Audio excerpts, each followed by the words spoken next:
啲驚險喎，好窄喎呢條路，又係咁樣嘅路面，即係我又要揾過另一條路行啦，腳腳好酸啊！其實真係唔係咁難。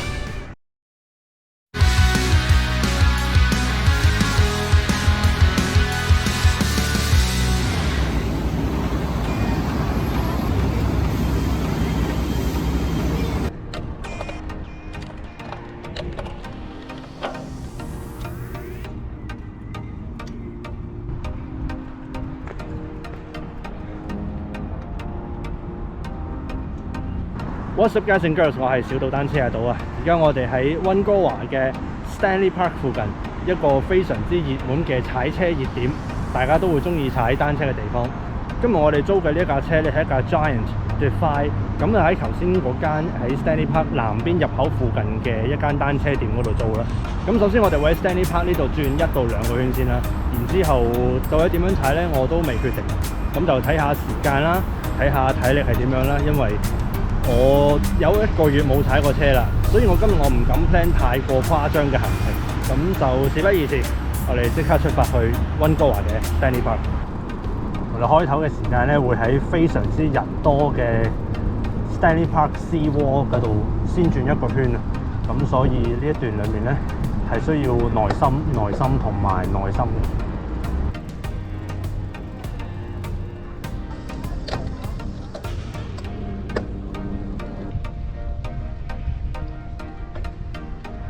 一段 Stanley Park 嘅 Sea Wall 景色係好靚，但係同一時間咧個 traffic 亦都係同吐露港公路或者假日嘅河濱自行車道咧係一樣嘅，咁所以要非常之耐心 follow 前面嘅 traffic。咁但係還好就係因為呢一條單車徑咧係單向嘅，咁但係還好就係呢條單車徑嘅方向係單向，只能逆時針行，咁所以就唔會有人反方向過嚟。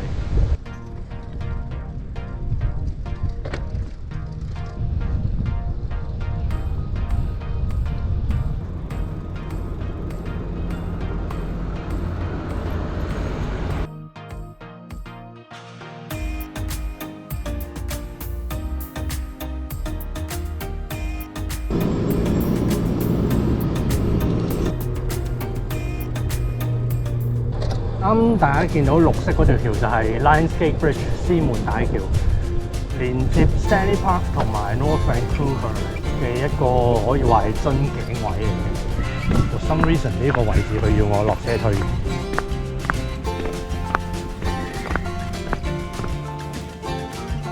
溫哥華嘅著名地標 Lionsgate Bridge 獅門大橋，我哋陣間睇下有冇機會可以踩到上去啦。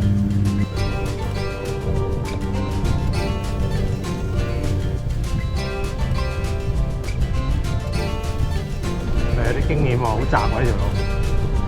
去到橋底，其實呢度係冇嘢睇嘅，有一個好 sharp 嘅彎。早幾個禮拜同一個 friend 咧就行咗呢條 Sea Wall 嘅路線，仲行嘅。咁因為嗰時就係晏晝5、6點啦，曬到我頭都痛，跟住就行到連個人都好猛。踩單車絕對係比行路係一個更加好嘅選擇。本來想泊喺個邊嗰度，但係我驚架車會跌落河。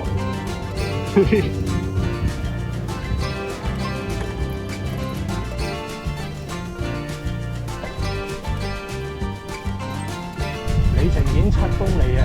見到沙灘代表我哋即將完成呢一個 Stanley Park 嘅 loop。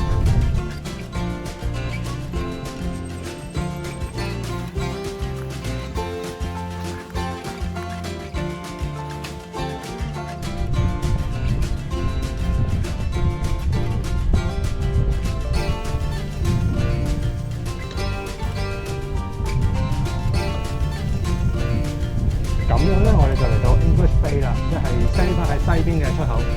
而家我哋再翻去嗰邊先，就行第2轉，行馬路啊！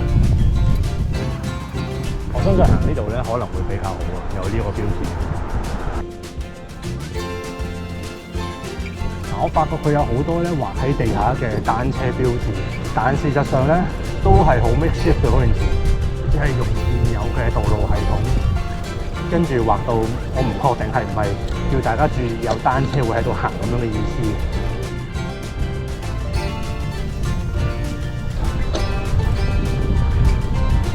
里程係10公里，完成咗一圈嘅 Stanley Park。A few moments later. 而家我哋喺 Stanley Park Drive， 就係頭先嗰個 Seawall 旁邊嘅馬路。呢度嘅上上落落會比較多，所以難度會比較高。但係對於好似我哋呢啲咁樣嘅單車友嚟講咧，呢度就會比較好玩啦。頭先嗰度咧，觀光成分比較多。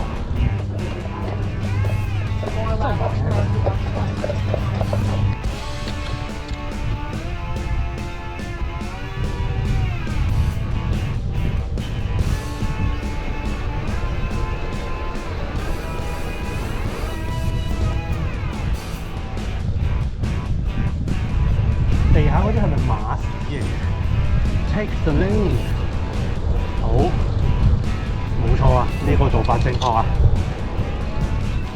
咁就啟動阿婆模式啦，6% 嘅坡度，可以嘅，可以嘅。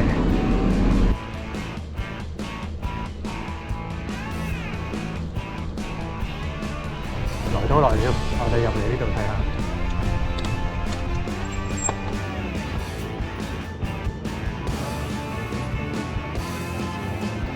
前兩次我嚟嘅時候都係冬天，而家夏天咧個景象係完全唔同，而且冬天嘅時候呢邊呢啲商店咧都係全部都唔開嘅。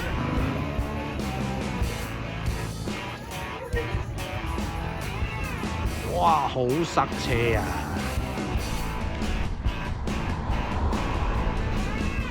咁大個不准右轉嘅牌，你右轉入去。接住落嚟一路落斜落到 English Bay 之後，我哋會繼續沿住海邊就踩 Seawall 嘅延伸啦，落到去 UBC， 然後去到 UBC 嘅時候就食晏晝飯。大家對於呢啲溫哥華嘅地名有幾多概念呢？如果冇嘅話，我哋拎張地圖出嚟睇下。呢度就係溫哥華非常著名嘅 Stanley Park。我哋由南面嘅入口單車店開始，逆時針繞公園一周，亦即係 Seawall 嘅路線，嚟到西邊嘅出口 English Bay 之後呢，翻到起點再嚟踩多一圈馬路，再次嚟到 English Bay 呢個出口就繼續沿住海旁嘅單車徑前進，就係我哋而家嘅所在位置。又再翻到嚟 English Bay 啦，里程20公里，我哋喺 English Bay 去緊科學館，再去緊 UBC 嘅路上。因為前面有擠塞嘅情況咧，我哋需要比較耐心少少。如果幾悠閒嘅呢個 pace， 非常好啊！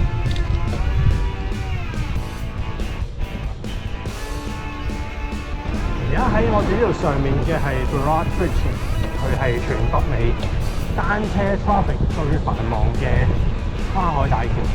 轉頭我哋應該有機會會行一次呢度。OK。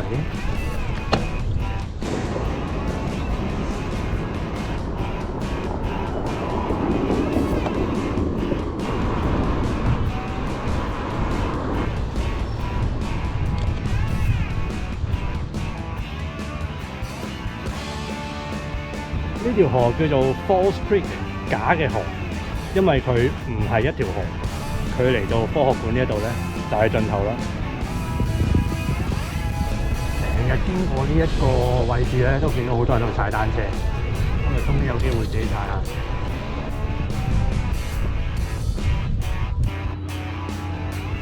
呢度科學館裏面咧都有幾多好玩嘅嘢，所以愛好科學嘅大家咧都可以嚟呢度玩下。咁我個人就非常之中意入去玩，雖然嗰啲科學嘅原理其實我都好清楚，咁但係啲嘢好好玩啊嘛。Hello, can I have a bacon cheddar combo with cake and fries, please? 有少少難，但係景觀非常之好，可以咁樣打卡，係咪？咁樣影法打卡，啲雀咧聞到味就走過嚟，冇你份啊！ What is going on here?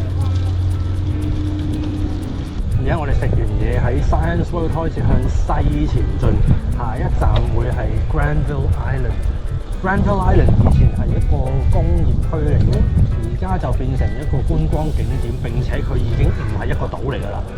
咁所以我哋可以直接踩單車入去兜個圈咁樣。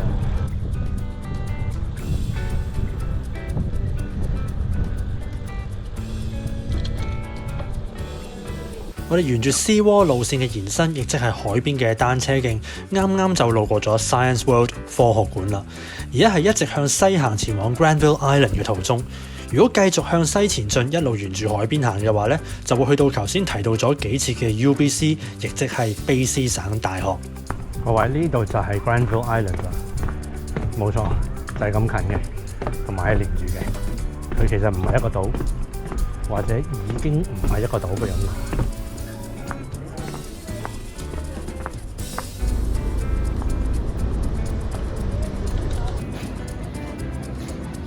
跟住呢個 public market 咧，裏面有好多好好食嘅嘢，咁所以大家都見到咧，人係非常之咁多嘅，咁所以睇嚟我哋就冇辦法今日行入去啦。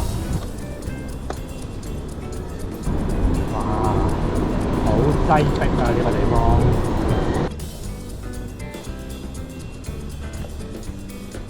我哋離開咗 Granville Island， 繼續向西行，去緊 Kitsilano， 然之後通過嗰個海灘之後咧，就行多一陣就會到達 UBC 嘅啦。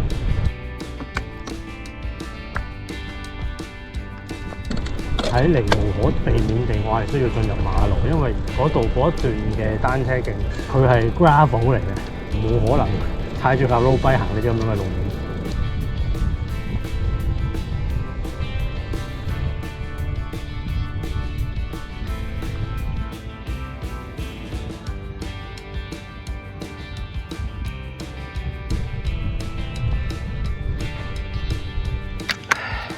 又係咁樣嘅路面，即係我又要揾過另一條路行啦。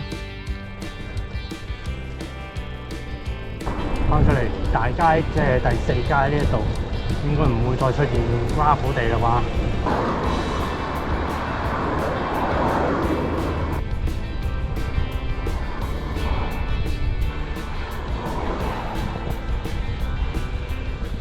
兜過呢一個尖嘅陸地咧，就會到達 UBC 啦。但係爬坡而家先至出現5% 嘅坡度。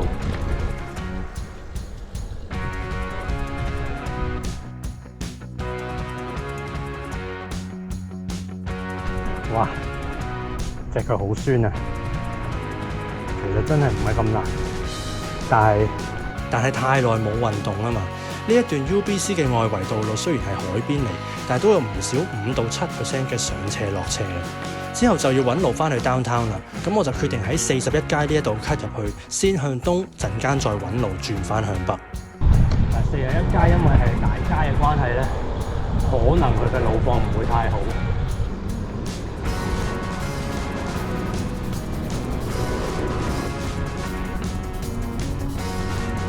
Thank you。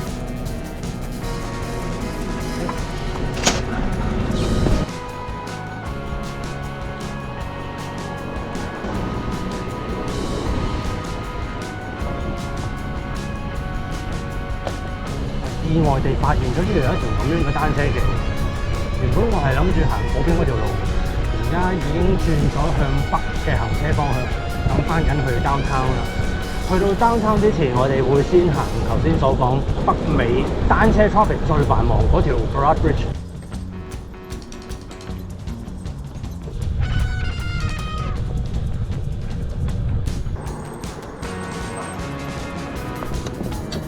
溫哥華市內咧，其實係有好多呢啲咁樣嘅規劃，但係有冇人可以統整得到成個市裏面呢啲方便單車嘅單車徑咧？如果台北或者香港都有呢啲咁樣藏喺城市裏面嘅單車徑，你説多好。好啦，咁點咧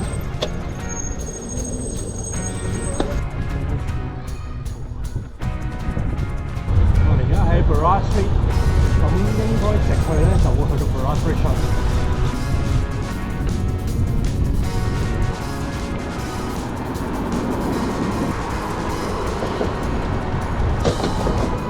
可能係行車方向嘅關係啦，我哋喺放工時間向 downtown 嘅方向行呢，個單車 traffic 就唔算係好繁忙嘅。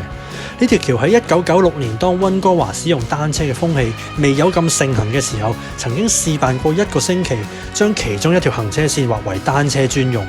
結果全城罵聲四起，除咗因為大家仲係非常之依賴汽車通勤之外，更加係因為宣傳不足，好多人都係事前唔知道，驚多於喜俾佢嚇親，而導致呢一個試驗以災難作結嘅。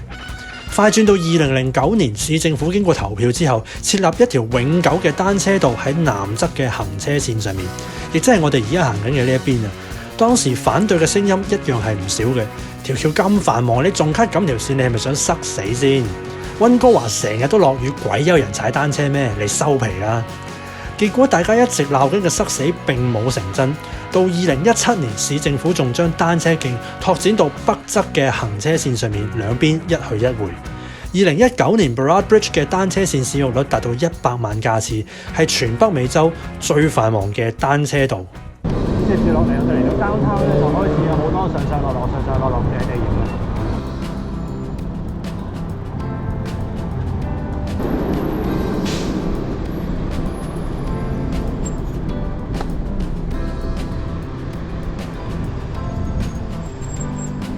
呢度就係 Canada Place 或者捷運嘅 Waterfront 站 downtown 出到去最接近水邊嗰個位置嗰度。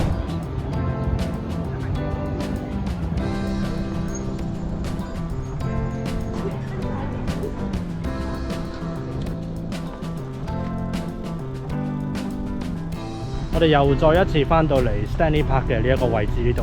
咁我哋今日嘅行程嚟到呢度就結束啦，里程係有61公里咁多嘅。以上就喺溫哥華嘅騎乘嘅記錄啦。中意我呢條片，幫我撳 like、撳 share、撳 subscribe。我係小島單車阿島，我哋下次見啦，拜拜，還車啦！呢條 Lionsgate Bridge 真係好鬼塞車嘅啫，重新再踩車，好耐冇踩過車啦。哇，好多 photo point 咯〜咁樣停法，我成年都踩唔完。溫哥華嗰啲路咧，你喺地圖上面睇咧，好似就方方正正咁樣，但係實際上咧，非常之多上上落落嘅。嗱，我話嚟 Stanley Park 一定要踩單車㗎啦。如果頭先10公里係行嘅話，一定行到發懵等嘅。